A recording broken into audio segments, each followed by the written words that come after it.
गौतम बुद्ध और शिकारी। एक समय की बात है, महात्मा बुद्ध अपनी तपस्या में लीन थे। उन्हें तपस्या में बैठे हुए कई दिन बीत चुके थे। तभी एक शिकारी उस रास्ते जा रहा था। उस शिकारी ने महात्मा बुद्ध को पहचान लिया। शिकारी ने महात्मा बुद्ध के बारे में बहुत बड़ाई सुनी थी, किंतु वह महात्मा बुद्ध की बड़ाई से संतुष्ट नहीं था। उसने परीक्षा लेने के लिए सोचा। शिकारी पहले तो महात्मा बुद्ध को एक छोटा सा पत्थर फेंक कर मारता है, किंतु महात्मा बुद्ध कोई प्रतिक्रिया नहीं करते हैं, क्योंकि उनका मानना था शरीर को तकलीफ होती है, आत्मा को नहीं।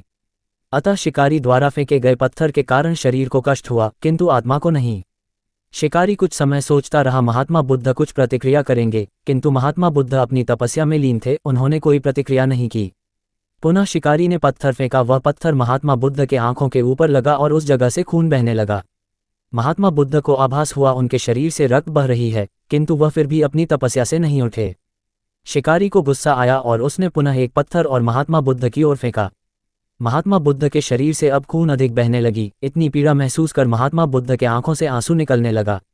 शिकारी ने महात्मा बुद्ध के पास जाकर पूछा, आपको जब मैंने पत्थर मारा तो आपने कोई प्रतिक्रिया नहीं दी। महात्मा बुद्ध ने बड़े ही सरलता के साथ कहा, क्योंकि इससे मेरे शरीर को कष्ट हुआ है, मेरे मन मस्तिष्क को नहीं।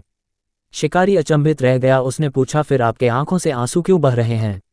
इस पर महात्मा बुद्ध ने पुनः कहा, तुम्हारे द्वारा किए गए अनुचित कार्य के परिणाम के बारे में मेरा मस्तिष्क, मेरी आत्मा विचार कर रो रही है। तुमने इतना बड़ा पाप किया है, तुम्हें कैसी सजा मिलेगी? बुद्ध की बातों को सुनकर शिकारी महात्मा बुद्ध के चरणों में नतमस्तक हुआ और उनसे क्षमा याचना की। महात्मा बुद्ध क्षमाशील व्यक्ति थे। उन्होंने तुरंत शिकारी को क्षमा कर दिया और अपना आशीर्वाद दिया। वह शिकारी महात्मा बुद्ध का आशीर्वाद पाकर एक महान व्यक्ति और साधक के रूप में जीवन व्यतीत करने लगा। सूचना सिर्फ मान्यताओं और जानकारियों पर आधारित है। यहाँ ये बताना जरूरी है कि यह मेरा वीडियो किसी भी तरह की मान्यता, जानकारी की पुष्टि नहीं करता है। किसी भी जानकारी या मान्यता को अमल में लाने से पहले संबंधित विशेषज्ञ से सलाह लें। धन्यवाद।